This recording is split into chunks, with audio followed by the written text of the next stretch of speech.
The initial call came over the radio saying there was a vegetation fire at Whiskeytown near the Carr powerhouse. And I left headquarters before the page was finished going out over the air.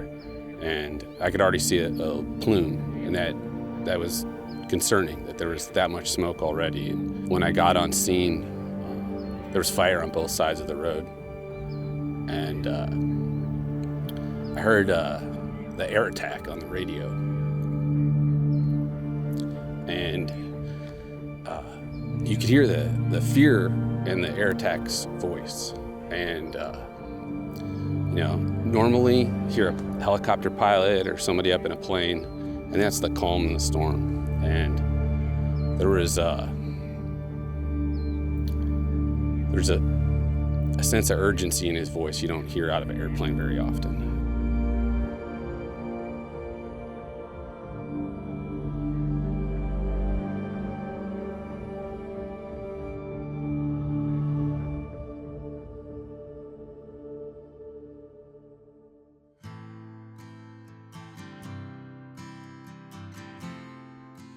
The initial incident commander from the Park Service got at scene, and the fire was rapidly moving out from the first unit that arrived at scene. And we could see a pretty good column from here, down here at our headquarters, so we realized it was an expanding incident pretty quickly.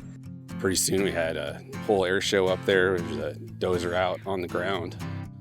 Carr Fire asked us almost right away to deploy dozers, and we gave that permission as soon as we were asked. Fire was really doing what we had seen in the past, the initial day. However, as rapidly as it grew was something that was a little bit different. Until about the second night, it came out of there on us. Our priorities very quickly shifted from containment right there to, hey, we need to go save the people in French Gulch. That's our priority here.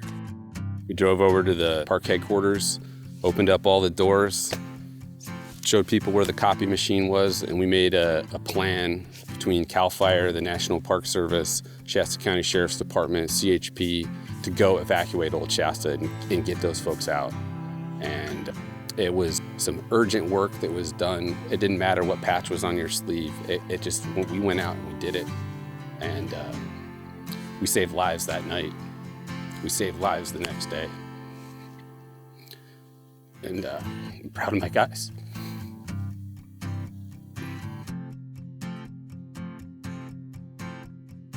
Normally, when we're seeing fire activity that is extreme, we're looking at our evacuation zones at maybe 2 or 3 miles out in front of the fire.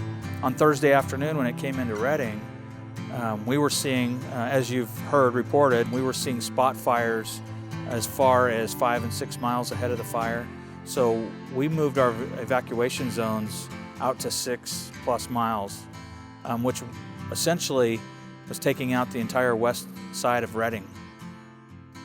As we're abandoning our incident command post in Buenaventura as the fire's rolling over the houses next to us, that was kind of the wake-up call. It's like, hey, this is all hands on deck. We put our entire division on tactical alert and got all available resources. We plan ahead, we knew it was coming, but the way fire works is sometimes unpredictable, as these two gentlemen will tell you. And we went from hours of time and preparation to barely a few minutes. We had officers going to every single household with either U.S. Forest Service law enforcement, Carr Fire law enforcement, the Redding Police Department, the Sheriff's Department. If it had a badge, it was out a door and getting people out of the way. This was a very fast-moving fire. Homes and people are being threatened. So we were doing our evacuations, going door to door. California Highway Patrol, one of their officers had lost their homes and were still out in the communities doing the evacuations and serving the people and saving lives.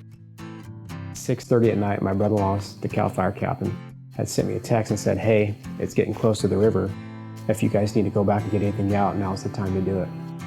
So we elected to drive back to try to grab some property. So we looked around, see what was important to us. We grabbed a couple items and we just left. That morning about 5 a.m. I was out at Whiskeytown meeting with the chiefs and just trying to figure out what we were going to do when it hit the city. And by the time I got home, my wife was already packing. We live on the west side. We were evacuated for about a week. When I arrived home about 7:30, my wife ran down the driveway frantically waving her arms, and she said, "Hey, we've got to evacuate now. There's trees in the back of our yard that are on fire." And I looked back and I saw that there were flames coming up the back of the embankment to my house. So that means it had jumped the river. And that was probably only about an hour's time from when I had checked it.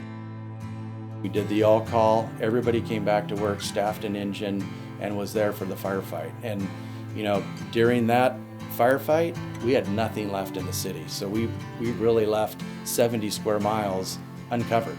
You know, I mean, our guys, they gave it their all, and we really tried to save everything.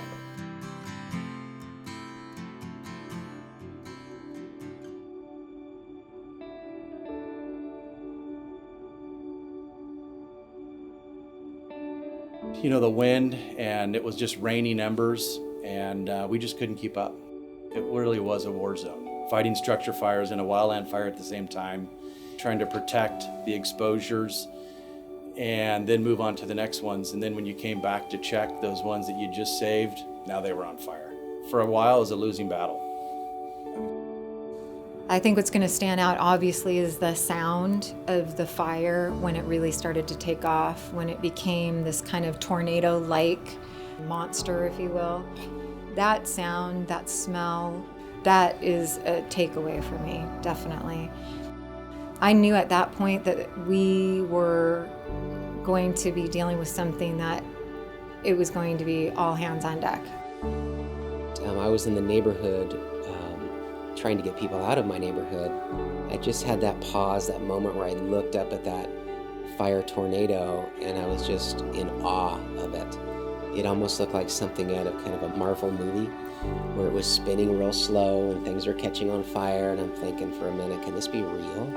And as it got closer, things started catching on fire, homes were igniting, trees were igniting, things were igniting in the air, things were falling down onto me and my car.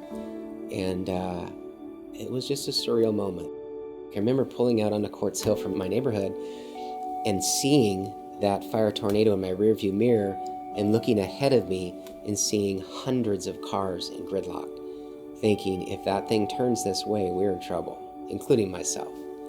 And so that was a pretty surreal moment when I realized in my rearview mirror it was going the opposite way because it bent north.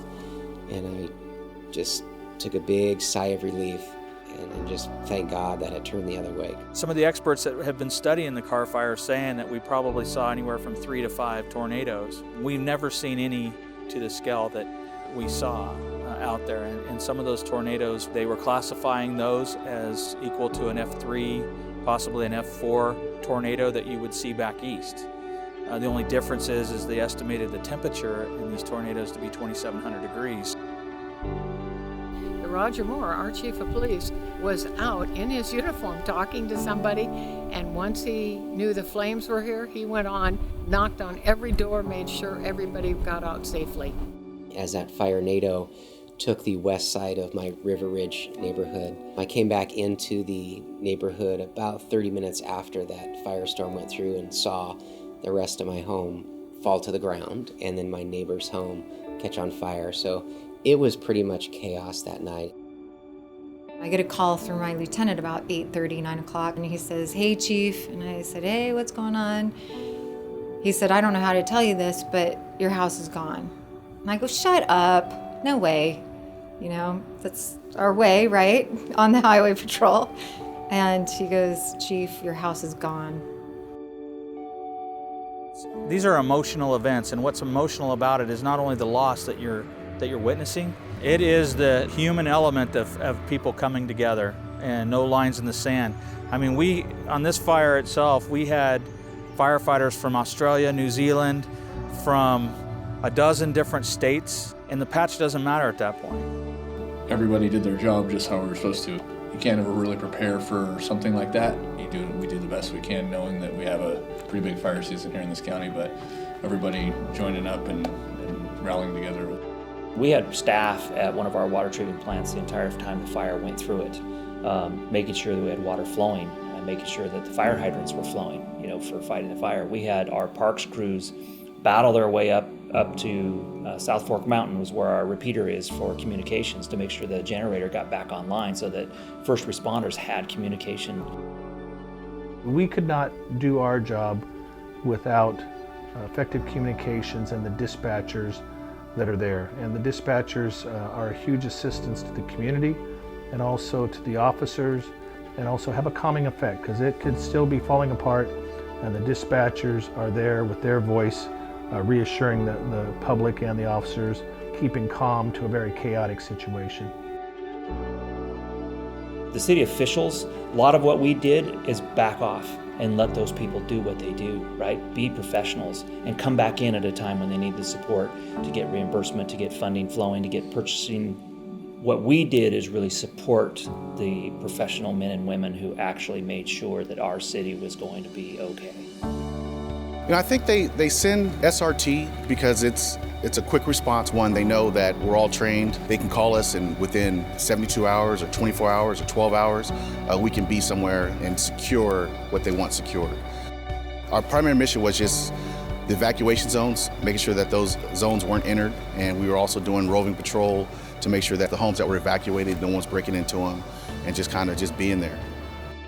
That really always opens my eyes when those types of resources are made available to you in a small office. It's just, it makes me proud of the Highway Patrol and proud of the agency that we are and our ability to protect our communities.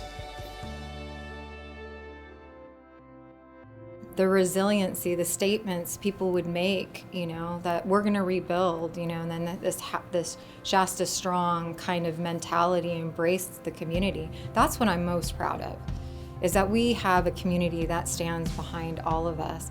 We are going to rebuild. In fact, I have plans all drawn up, and they were submitted Monday, and waiting for Cal Recycle to clear my lot. And I can't wait to pour a foundation, and I can't wait to get rid of the ashes and the memories, and just to rebuild. And that's going to be good. It'll be a new beginning. You can sit and you can grieve and you can feel sorry for yourself, but you got to look forward. And me and another Highway Patrolman buddy of mine, we went over there and sifted and were able to find medals that my grandpa had from World War II, some of the medals from Vietnam from my uncle. So there's a bunch of small victories that you can get. Donations that have poured in have been unbelievable, both money and clothes and supplies. I mean, just here at the office, we've had unbelievable amount of toiletry kits and water. We've had a ton of support, and it's really been helpful for our guys. The community, they knew we weren't from there, and I think they all knew that, and so they would talk to us and find out where we came from. They realized we came a long way. It was humbling because then they appreciate us being there. We're like, hey, you guys are the one that are going through this. I remember one night a lady came out with her 2 kids. It was like 10, 11 o'clock at night. She came out and they were handing out donuts to us, and they stood there for like an hour and a half, literally an hour and a half in the intersection with us and just talked. And we laughed with the kids and gave them stickers. And then anytime you went to a restaurant, if you tried to get to a restaurant that was open before they closed, they were receptive. They appreciated us. They thanked us. It was extremely humbling because you know what they're going through. I'd love to get the message out of hope. To me, you have a choice when you get up in the morning. You're either going to be up or you're going to be down. I choose to be up, only because that's how I want to live. If you don't have any hope, you have no fun, you have no smiles, you don't have any good feelings. You need hope in your life.